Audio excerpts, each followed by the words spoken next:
জীবিত স্ত্রীর শ্রাদ্ধ করলেন স্বামী। শুনতে অবাক লাগলেও এটাই বাস্তব।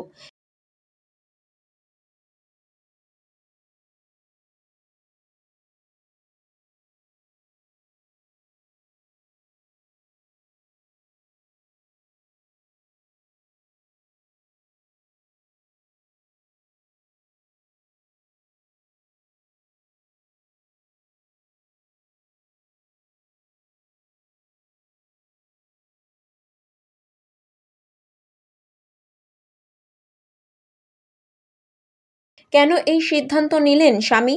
জানলে চমকে উঠবেন আপনিও।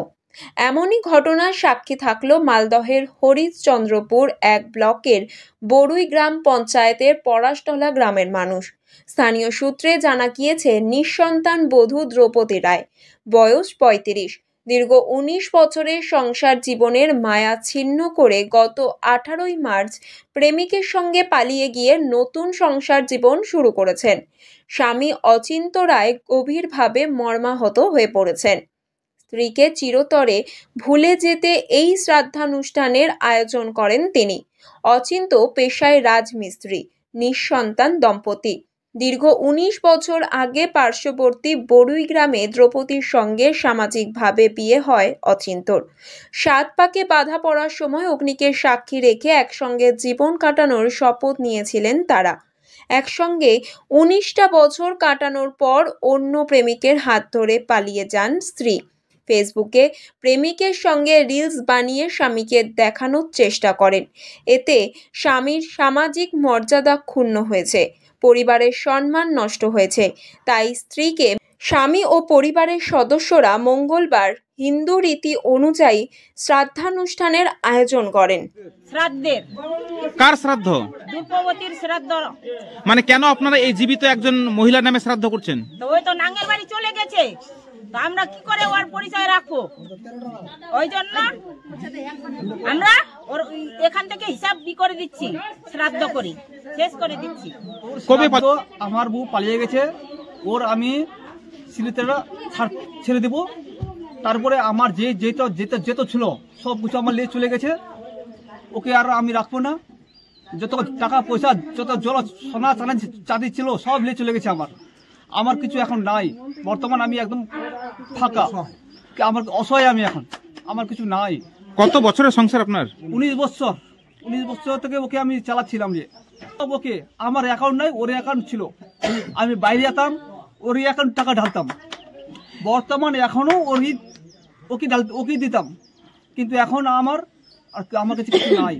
তো কোন এলাকার বা কথাকার ছেলেকে নিয়ে পালিয়েছে? এটা আমি বলতে পারছি না, এটা বলছো না, আর এটা আমি বলতে পারবো না কোথায় গেছে না গেছে, কিন্তু ফটো ছাড়ছে মোবাইলে, কিন্তু আমি এটা দেখছি। কি ধরনের ছবি ভিডিও ছাড়ছে? আজে বাজে ছাড়ছে, এটাই। মানে আপনাকে দেখাচ্ছে? আমাকে দেখাচ্ছে, আমার মোবাইল দেখাচ্ছে, আমার মোবাইল ডালছে। আমি নতুন একটা করেছি, তারপরে ওই একটা মানুষের সিম চালাচ্ছি, ওটা আমাকে ডালছে, আমি দেখছি। আমার মনে দুঃখ আছে। এই যে আপনার বউ অন্য কোনো কারোর সঙ্গে কথা বলতো, আপনি কি ওখানে টের পাননি? টের পেয়েছি, কিন্তু আমি ওকে মানতাম ভালো, যে আমার বাচ্চা কাচ্চা হচ্ছে না, ওকে ভালো মানতাম। চল, আমার জিন্দগিতে কোথায় আমার নাই, কিন্তু ওকে বলছিলাম যে চল দুটা লোকে ভালো করে চলবো, কিন্তু তখন এতটা ভাবতে পারিনি আমি। ওর কি কোনো অশান্তি ছিল এখানে? কিছু নাই। কোনোদিন জানিয়েছিল যে আপনাকে ছেড়ে চলে যাবে? না, এটা বলেনি, কিন্তু ও অনেকবার এটা করেছে, মিস্টেক করেছে। ওর বাবা জানে, ওর মা বাবা জানে, সবাই জানে, ওর মা বাবা সবাই জানে, কিন্তু আমাকে বলেনি। বড়ই মানে ওর বাবার কাছে, ওর বাবার বাড়িতে গেছে সোমবার ওর বাবার বাড়িতে গেছে, কিন্তু আমি কামে গেছিলাম। আমি সকাল 9টার সময় কামে যাচ্ছি, 5টার সময় আসছি। আমি এতখানি থাকতে ভাবতে পারিনি, কারণ সারাদিন আমার কাম। আপনি কি কাজ করেন? আমি রাজমিস্ত্রির কাম করি। আপনি কি এলাকাতেই কাজ করেন? হ্যাঁ, এখানে করি। তো এই যে আপনার বউ পালিয়ে গেল, আপনার শ্বশুর মশাই জানতো না এই ঘটনাটা? সবাই জানে, ওরা দেখছে, ওরাও দেখছে, ওর দিদি, ওর বোন দেখছে, সবাই দেখছে। ওদের কাছে মোবাইল আছে, ওরাও দেখছে, কিন্তু আমাকে বলছে না যে কোথায় আছে না আছে, কিন্তু ওরা জানে, আমাকে বলছে না ওটা। তো এখন আপনি কি সিদ্ধান্ত নেবেন? সিদ্ধান্ত কি, আমি আমি পোস্টে আলাদা কিছু করবো, বিয়ে সাথে করবো, সংসার করবো আমি আলাদা।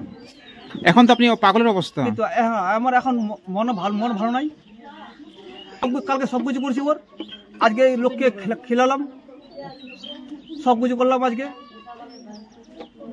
আপনার কি পরিবারের সংসারে কোনো ছেলে মেয়ে রয়েছে? না না, কিছু নাই, আমার কিছু নাই। কই ছিল না, ওই ছিল।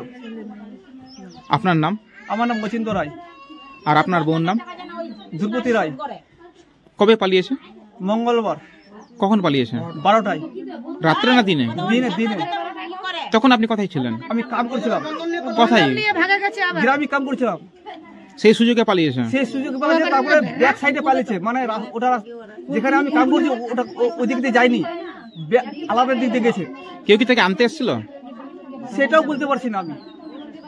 তো আপনার বাড়ি থেকে কি কি নিয়ে গেছে? আমার কাপড় দাপড় সব, পয়সা সব, সোনা দানা সব লেগেছে আমার। প্রায় কত টাকা নিয়ে পালিয়েছে? 5 লাখ। বন্ধন আছে ওর 40 হাজার টাকা। প্রথম একটাও কিস্তি দেয়নি, স্টার্টিং নিয়েছিল। মানে মঙ্গলবার কি বুধবার যেটা পড়বে আমি জানি না, ওটাও নিয়েছে। তারপরে একটা আছে ওই মানে গ্রুপের আছে, এগুলো আমি কিছু জানি না।